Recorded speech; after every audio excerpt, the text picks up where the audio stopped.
Heading लिखो surface tension.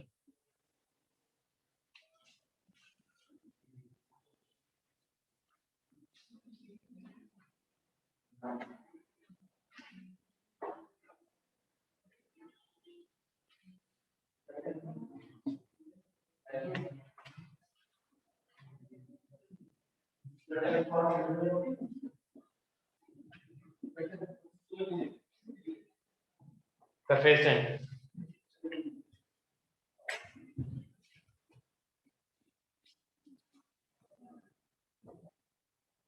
होता क्या है, जैसे तुमने देखा होगा बैलून की जो स्किन होती है ना, बैलून होता है, बैलून की स्किन होगी, हाँ यार, अगर तुम उसको स्ट्रेच करोगे तो उसकी टेंडेंसी है किस चीज की, अपना सरफेस एरिया मिनिमाइज करने की। तो अगर तुम पकड़ के अगर उसको खींचोगे, तुमने देखा होगा जब बैलून का आप इन्फ्लेट करते हो तो उसकी थिकनेस कम हो जाती है, ट्रांसल्यूसेंट टाइप का हो जाता है वो, हाँ है ना। और जब उसको डिफ्लेट कर दोगे पूरा का पूरा तो ओपेक हो जाता है। इसका मतलब उसकी थिकनेस में चेंज आया होगा। तो थिकनेस में क्या चेंज आया, कैसे आएगा, पहले क्या है कि बीच में खूब सारे मॉलिक्यूल्स होंगे, जब अगर आप उसको खींचोगे तो बीच वाले मॉलिक्यूल्स कहाँ आ जाएंगे, सरफेस पे आ जाएंगे। कहाँ आ जाएंगे, सरफेस पे आ जाएंगे। इसका मतलब बैलून के ज्यादा से ज्यादा मॉलिक्यूल्स कहाँ रहना चाहता है, सरफेस पे, सरफेस के अंदर रहना चाहते हैं। क्या रहना चाहते हैं, तभी तो उनको अगर आप खींच के ऊपर लेकर आओगे तो उनकी नेचुरल टेंडेंसी क्या, छोड़ दे वो वापस कहाँ जाएंगे, बल्ब के अंदर जाएंगे, अंदर जाएंगे। क्या बात समझ में आई है? इसी प्रॉपर्टी को बोलते हैं सरफेस टेंशन, कि अपने एरिया को मिनिमाइज करना।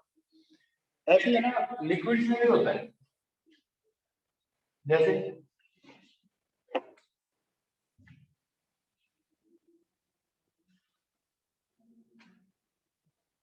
पहले समझते हैं कि सरफेस टेंशन होता क्या हो। मान लो ये कंटेनर, इसमें पानी भरा हुआ है, अब इसके अंदर क्या है, यहाँ पर है ना एक वाटर का मॉलिक्यूल है, तो बाकी मॉलिक्यूल्स इस पे इधर फोर्स लगा रहे होंगे। हाइड्रोजन बॉन्डिंग होती है कि हाँ है ना, हाइड्रोजन बॉन्डिंग होती है ना पानी के अंदर, पता है ना तुम्हें ये बात? ठीक है, तो यहाँ पे हाइड्रोजन बॉन्डिंग के कारण मान लो ऐसी फोर्स नहीं लगेगा, और भी फोर्स नहीं लगेगी, लेकिन हाइड्रोजन बॉन्डिंग है स्ट्रॉन्ग फोर्स। लेकिन अगर इसकी सरफेस पे देखो तो ये घर वाले मॉलिक्यूल से इस पे कैसा फोर्स लगा रहे हैं, हाइड्रोजन बॉन्डिंग, और बाकी एयर मॉलिक्यूल्स की तरफ फोर्स लगा रहे हैं। लेकिन ये फोर्स की स्ट्रेंथ क्या होगी, कम होगी बहुत, हाँ यार, क्योंकि ये होंगे लंडन टाइप के फोर्सेस, बात समझ में आई? Wait forces. तो इस मॉलिक्यूल पे नेट फोर्स किधर रहेगा, नीचे जाने की टेंडेंसी होगी, हाँ यार। तो इसके नीचे जाने की टेंडेंसी बिल्कुल वैसी बात होगी, बल्क में जाने की टेंडेंसी है, तो सरफेस पे मॉलिक्यूल्स क्या रहना चाहिए, कम से कम। तो अगर सरफेस पे मॉलिक्यूल्स कम से कम रहना चाहिए, इसका मतलब लिक्विड की जो ऊपर वाली सरफेस है, जो फ्री सरफेस है, ठीक है, उसमें भी ये प्रॉपर्टी मिलती है सरफेस टेंशन वाली। दैट इज वो भी अपना एरिया क्या रखना चाहती है, मिनिमाइज करना चाहती है, कम से कम रखना चाहती है। ठीक है, लॉजिक समझ में आ गया? तो एक चीज सोचो, सरफेस एरिया, रिपीट कर दो। सरफेस, मैंने ऐसा बोला कि ये जो सरफेस के ऊपर मॉलिक्यूल्स है, इस पे नेट फोर्स किधर लगेगा, नीचे की तरफ, ऊपर की तरफ ऐसे लगा यार, ऊपर तो वीक फोर्सेस लग रहे हैं, नीचे ज्यादा स्ट्रॉन्ग फोर्स लग रहा है इस मॉलिक्यूल पे जो सरफेस पे है, तो इस पे नेट फोर्स किधर लगेगा, नीचे की तरफ, हाँ है ना। तो जब इस पे नीचे की तरफ फोर्स लगे तो किधर जाने की टेंडेंसी रहेगी इसकी, नीचे। तो सरफेस पे मॉलिक्यूल्स क्या हो जाएंगे, कम से कम, तो सरफेस एरिया क्या हो जाएगा, मिनिमम। बस, क्या बात समझ में आ गई? तो इसको ऊपर और नीचे से दोनों साइड फोर्स लगेगा ना, क्या फिर ऊपर और नीचे से दोनों साइड फोर्स लगेगा ना। ऊपर कौन फोर्सेस लगा रहे हैं मॉलिक्यूल पे, air molecules, sir what, sir नीचे से वाटर। ऊपर नहीं तो कैसे फोर्स लगा देगा ऊपर, बताना। जो सर सरफेस नीचे पे से भी लग रहा है, क्या, सर नीचे से भी सर जो सरफेस होगा सर वो लगाएगा ना। नीचे सरफेस ना है, ये सरफेस वाला मॉलिक्यूल है, इसके नीचे जो मॉलिक्यूल्स है वाटर के, वो इस पे फोर्स लगा रहे हैं, नीचे की तरफ इसको खींच रहे हो। ऊपर कौन फोर्स लगा रहा है, एयर मॉलिक्यूल्स लगा रहे हैं, तो वाटर वाटर मॉलिक्यूल एक दूसरे के ऊपर हाइड्रोजन टाइप की बॉन्डिंग होती है, that is a strong force. आया ना। एयर और वाटर मॉलिक्यूल्स के बीच में कैसा फोर्स है? वाटर वॉल फोर्सेस है, जो कि एक वीक फोर्स है as compare to hydrogen bonding. आया ना। तो इसमें नेट फोर्स किधर लग गया? नीचे की तरफ। तो इसकी किधर टेंडेंसी होगी जाने की? नीचे। तो नेट फोर्स नीचे। नीचे। तो बस ये तभी तो कह रहा हूँ कि सरफेस पे मिनिमम से मिनिमम मॉलिक्यूल्स रहना चाहिए। यही एक रीजन होता है कि लिक्विड जो है, लिक्विड ड्रॉप्स जो होती है वो लगभग लगभग कैसी शेप की होती है? स्फेरिकल होती है। क्यों? क्योंकि for a given volume minimum surface area sphere का होता है। क्या कहा मैंने? For a given volume minimum surface किसका होता है? तो अब बताओ वाटर की ड्रॉप कैसा बनना चाहिए उसको, ताकि सरफेस एरिया क्या हो, ताकि ज्यादा से ज्यादा मॉलिक्यूल्स का हो बल्क में। क्या लॉजिक समझ में आ रहा है? सर पक्का? कोन जैसी भी तो होती है। वापिस बोलो। सर कोन जैसी। कौन जैसी? वो तो ग्रेविटी के कारण हो जाती है ऐसे हल्की सी, ऐसे ग्रेविटी के कारण लग जाती, बन जाती हो।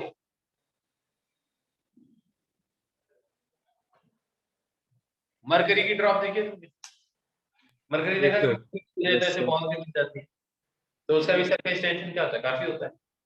क्या लॉजिक समझ में आ गया तुमको? क्या लॉजिक समझ में आ गया? पक्का? सर रिपीट कर तो दो ये रीजन इसका स्फेरिकल होने का। सरफेस एरिया क्या होना चाहिए? हम कम, मिनिमम होना चाहिए। और यस गिवन वॉल्यूम में ये मिनिमम सरफेस एरिया किसके लिए होता है?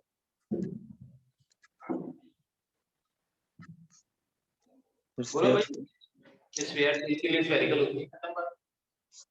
हो गया? Okay sir. थोड़ा सा आइडिया लगा सरफेस टेंशन क्या होता है? रटाया है तो लॉजिकली निकाले क्यों होता है। अब सुनो, एक मान लो अगर तुम ऐसे बैलून की स्किन ले लो, ये बैलून मान, इस बैलून की सरफेस पे अगर मैं एक लाइन ऐसे ड्रॉ करूं, तो ये लाइन ऐसी रहती है, ये लाइन ऐसे डांस डांस करती रहती है। से मूव करेगी। आया ना? स्टैटिक रहती है। तो ये जो मॉलिक्यूल्स है इसकी स्किन के ऊपर, उनको मैंने पेंट ही कर दिया एक तरीके से। तो इधर वाले मॉलिक्यूल्स इस पेंट वाले मॉलिक्यूल्स पे इधर फोर्स लगा रहे होंगे। आया ना? इधर वाले मॉलिक्यूल्स पेंट वाले भी इधर फोर्स लगा रहे होंगे, इधर लगा रहे होंगे। क्या लॉजिक समझ में आ रहा है? ऐसी तरह से तो नेट फोर्स क्या होगी पेंट वाले मॉलिक्यूल्स, इसीलिए तो स्टैटिक 0। है। ये बात समझ में आ गई सबको? अब जब ये बात समझ में आ गई तो कोई भी इमेजिनरी लाइन ड्रॉ कर लो, इसके ऊपर आइदर साइड में मॉलिक्यूल्स इसके ऊपर फोर्स लगा रहे हैं, इस लेंथ से डिवाइड कर दो, that is force acting per unit length. आया ना? जैसे मान लो इस लाइन की जो लेंथ है वो मान लो है 2 मीटर, और इस साइड में जो फोर्स लग रहा है ना वो है मान लो 40 न्यूटन। तो इस साइड में कितना लग रहा होगा? 40 न्यूटन। तो आइदर साइड जो भी फोर्स लगा रही है इस इमेजिनरी लाइन के ऊपर, उसको डिवाइड कर दो इस लेंथ से, तो फोर्स पॉइंट लेंथ कितना हो गया?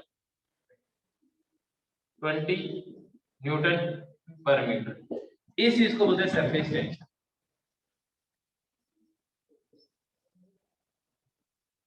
इसको क्या बोलते हैं? Surface tension. इसका मैं एग्जांपल दिखा रहा हूं, देखो कैसे। अगर तुम मान लो सोप सॉल्यूशन देखा है, बाउल बनाया कभी? तो अगर मान लो तुम एक ऐसी वायर फ्रेम ले लो,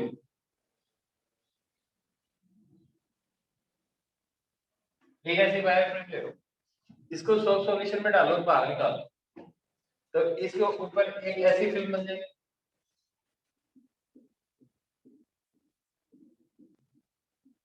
ऐसी फिल्म बन जाएगी। पक्का? अब तुम क्या करो, एक धागा लो, उसका लूप बना लो। हाँ, लूप बना लो, और उस धागे के लूप को जो इसके ऊपर रख दिया। अब ये बताओ, ये सरफेस के ऊपर रख दिया। अब ये बताओ कि इसकी शेप चेंज हो गई, यही रहेगी, यही रहेगी। क्यों? किसी भी पॉइंट पे जितना फोर्स अंदर की तरफ लग रहा होगा उतना ही क्या लग रहा होगा, बाहर की तरफ होगा। अगर आप अंदर वाली सरफेस को फ्लिप कर दो, अब क्या होगा? लूप तो है ही पहले, सर्कुलर बन जाएगा।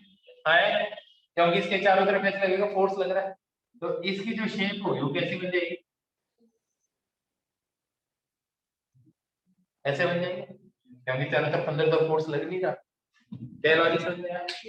और जब इसकी शेप ऐसे बन जाएगी तो इसके अंदर दो लॉजिक आ रहे हैं। धागे का पेरीमीटर तो फिक्स ही था, तो for a given perimeter maximum area किसका होता है? सर्कल का होता है। जबकि होना कैसा चाहिए था एरिया?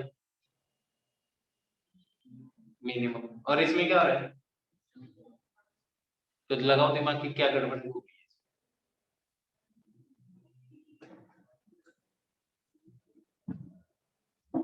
दिमाग लगाओ क्या गड़बड़ हो गई इसमें।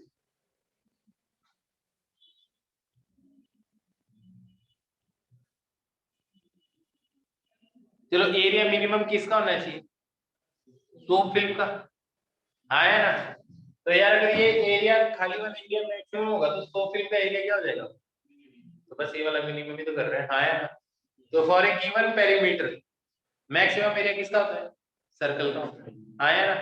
ताकि ये एरिया अगर मैक्सिमम होगा तो इसका एरिया क्या हो जाएगा? तो सोप फिल्म उसका एरिया क्या हो जाएगा? मिनिमम हो जाएगा। अंदर जब था सो फिल्म थी तो ये बढ़े घटे उससे एरिया में कोई चेंज ही नहीं हो रहा, इसलिए उसमें कोई फर्क नहीं पड़ रहा। क्या लॉजिक समझ में आ गया अच्छी तरह से? फंडा समझ में आ रही है? क्या फंडा है? आया ना? तो अब मेरे को एक बात बताओ, इसके अंदर कितनी सरफेस है? इस सो फिल्म की कितनी सरफेस है? दो है। किधर? अगर एक सो फिल्म इधर है तो एक सरफेस पे ये और एक सरफेस ये भी। आया ना? ये लॉजिक समझ में आया? बैलून की स्किन की कितनी सरफेसेस है? दो, एक बाहर और एक इस लिक्विड की इस सरफेस, ये सरफेस है, इसकी कितनी सरफेसेस है? एक ही है। क्यों? इधर ही है, इधर तो पानी हुई है बंद है। आया ना? क्या लॉजिक समझ में आ गया? जैसे ping pong ball, TT ball होती है, उसकी कितनी सरफेसेस है? दो। किधर? एक अंदर और एक बाहर। लेदर बॉल है, उसकी कितनी सरफेसेस है? एक। कौन सी? क्या लॉजिक समझ में आ गया? पक्का? अब सुन, यहाँ तक तो बात समझ में आएगी तुम्हें। एक चीज और समझ लो इसी के साथ कि अगर तुमने देखा होगा कि नीडल को है ना, अगर आप एकदम जेंटली आराम से रख दो पानी की सरफेस पे तो ऊपर फ्लोट करती है। देखा कभी ऐसे? लेकिन एक बार वो अंदर चली गई ना तो डूब जाएगी। क्यों? तुम्हें पता है यार, नीडल स्टील की बनी होती है तो उसकी डेंसिटी ज्यादा ही है पानी से, तो आर्किमिडीज प्रिंसिपल के हिसाब से क्या होना चाहिए? वो डूबनी चाहिए, तो डूब ही जाती है, अंदर तो चली फिर गई। फ्लोट क्यों करती है? वही बता रहा हूँ, सरफेस टेंशन के कारण। ऐसा इसलिए होता है, जैसे मान लो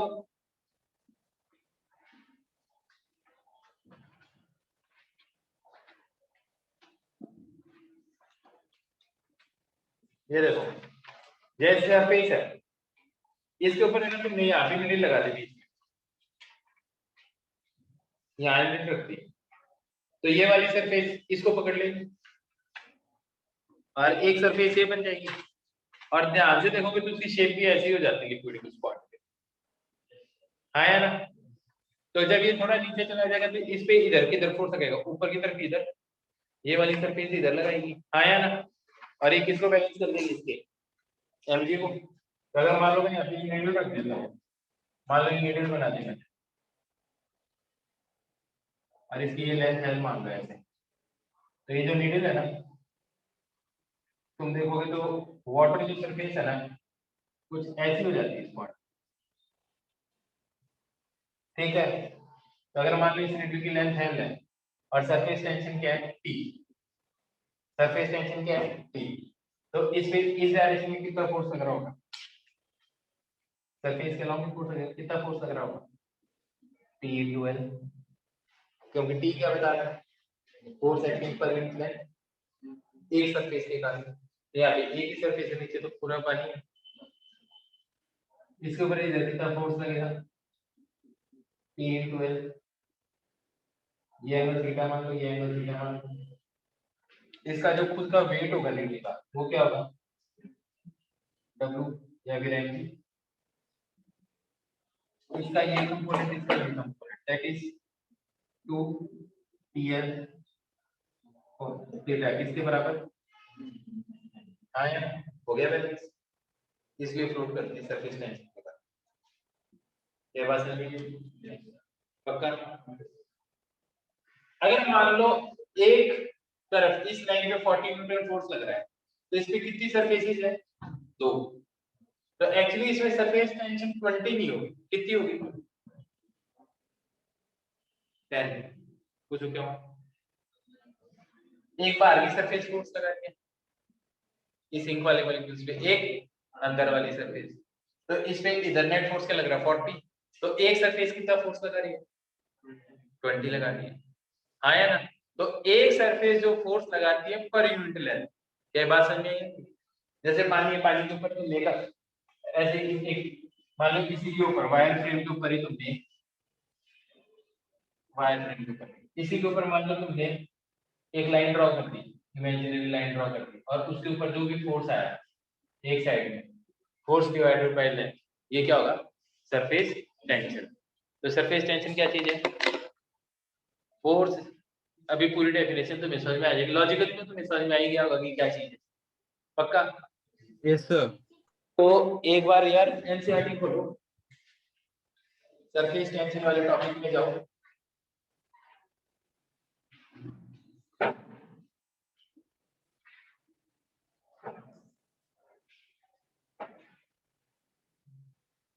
ठीक है।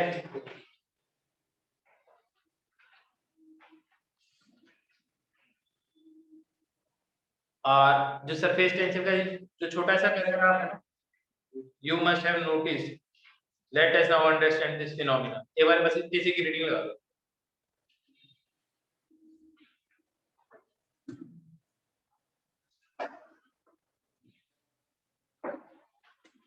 ये तो समझ में आएगा, फिर मैं तुम्हें सरफेस एनर्जी के बारे में और बता देता हूँ।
कोई बात नहीं सर, देखते रहे।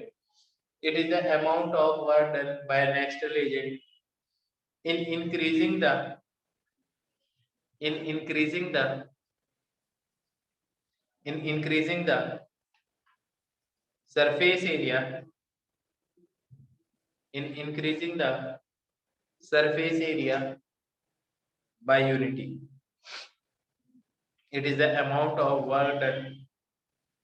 It is the amount of work done. समझ में आ गई बात, देख लिया। सरफेस टेंशन की दूसरी डेफिनेशन क्या है, देखो, if we draw an imaginary line if we draw an imaginary line, if we draw an imaginary line on the surface of a liquid,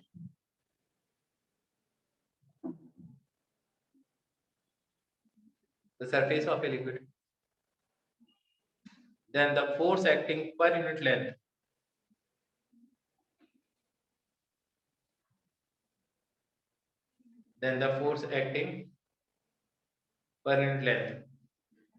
on this imaginary line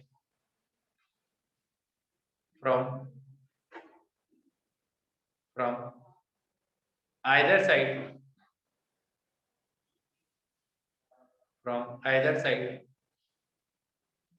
of the line by the liquid surface is called surface tension. समझ में आ गया?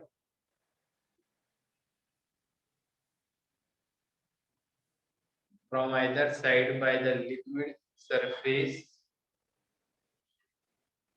on the line, कुछ ऐसा ही बोला था.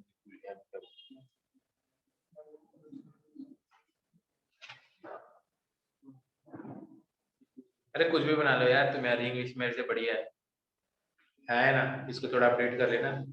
Surface energy समझ में आ गई. तो सरफेस एनर्जी निकालना बहुत ही आसान है. क्या करना पड़ेगा आपको? एक क्वेश्चन लिखो.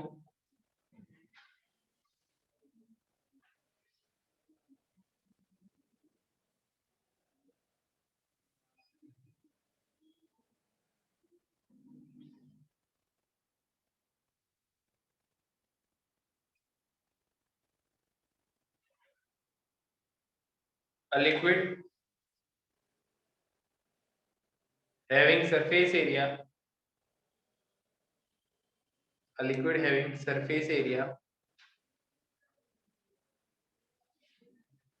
4 meter square having surface tension T equal to 3 Newton per meter.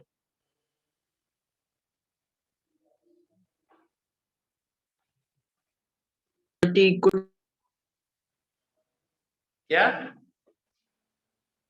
Surface tension की वैल्यू क्या बताई? वापस बोलो, समझ में नहीं है क्या कहा? सरफेस टेंशन की वैल्यू क्या? सरफेस टेंशन की वैल्यू क्या बताई? 3 न्यूटन पर मीटर. और एरिया कितना बताया? Find surface energy.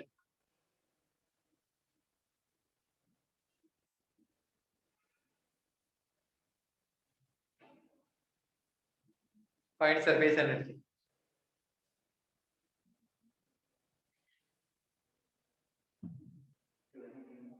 बहुत ही सिंपल है. कितना है? 12 जूल.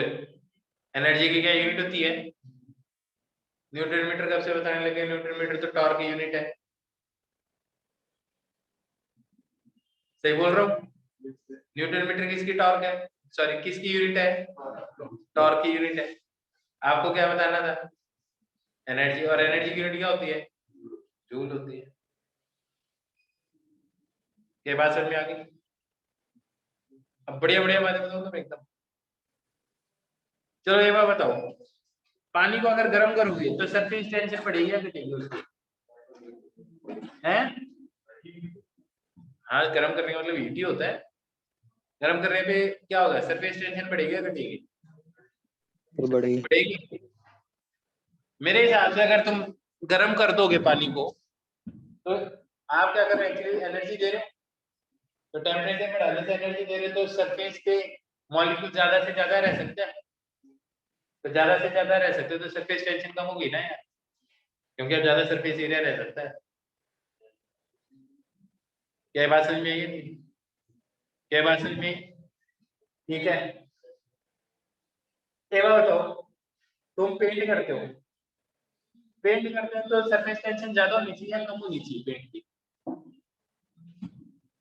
कम होनी चाहिए, ज्यादा होनी चाहिए? कम होनी चाहिए. ज्यादा होने से क्या होगा? पेंट करोगे सीमेंट के, वापस बॉल बन के नीचे गिर जाएगा. हाँ है ना? तो आप क्या करोगे उसके अंदर? सरफेस टेंशन पेंट का क्या होना चाहिए? कम होना चाहिए, हाँ या ना। तो सरफेस टेंशन कम करने के लिए उसके अंदर कई बार ऑयल डालते हैं, पता है, केरोसिन डालते हैं, यस सर। टर्पेंटाइन ऑयल बोलते हैं शायद, हाँ या ना। क्या बात समझ में? अगर तुम्हारी लग जाती है तो क्रीम लगाते हो, तो उसकी सरफेस टेंशन ज्यादा होनी चाहिए, कम होनी चाहिए? कम होनी चाहिए। क्यों? ताकि लगी हुई जगह पे आराम से फैल जाए। ये लॉजिक समझ में आया? ठीक है, एक और एग्जांपल बता दो तुम्हें सरफेस टेंशन का। पेंट ब्रश होता है, पानी से बाहर निकालते हो तो आगे नीचे में चिपकता जाता है, और पानी के अंदर रहता है तो पूरा फैला हुआ रहता है। क्यों? क्योंकि अगर मान लो ये 5 ब्रश है, ये थ्रेड्स हो गए ब्रश के, है ना। जब अंदर डालोगे तो सब अलग अलग रहेंगे, पर जब बाहर निकालोगे तो सरफेस एरिया मिनिमम रखना है। अभी तो देखो इसके सरफेस, इसकी सरफेस एरिया, इनका सबका सरफेस एरिया ज्यादा है ना, लेकिन कंबाइन करके अगर तुम इसको ऐसे करोगे तो शायद सरफेस एरिया बाहर बाहर ही बनेगा, अंदर बल्क बन जाएगा, आया ना। तभी तुम देखते हो कि पेंट ब्रश को जैसे बाहर निकालते हो, है ना, सारे के सारे थ्रेड क्या होते हैं, चिपक जाते हैं उसके, है ना, ब्रश के। क्या बात समझ में? ये नहीं। और एग्जांपल बताओ।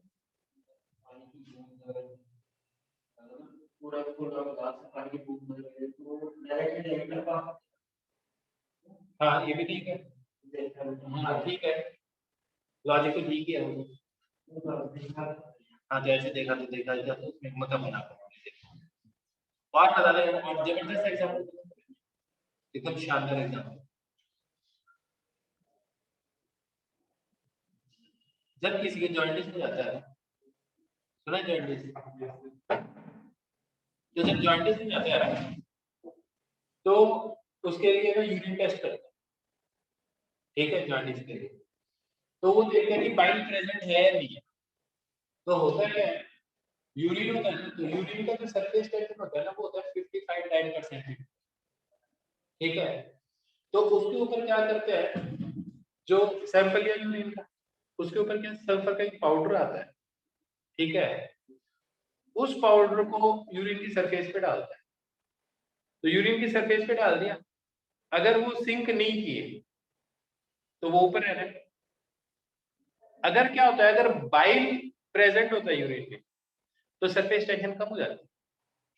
तो सरफेस टेंशन कम हो जाती है, फिर अगर उसके ऊपर वो सल्फर का पाउडर डालता है ना, तो वो क्या कर जाता है, सिंक कर जाता है। तो सिंक कर जाता है, it means bile is present, and bile is present, clinical test of jaundice is positive. हाँ ठीक है, वैसा नहीं सरफेस टेंशन फालतू की चीज है, आपके जॉन्डिस के बारे में बता देती है, ठीक है। ये थोड़े फालतू के एप्लीकेशन है थोड़े, जो हमारी किताब से बात हैं, लेकिन इंटरेस्टिंग है। क्या बात समझ में आई? और एग्जांपल बताओ यार सरफेस टेंशन के।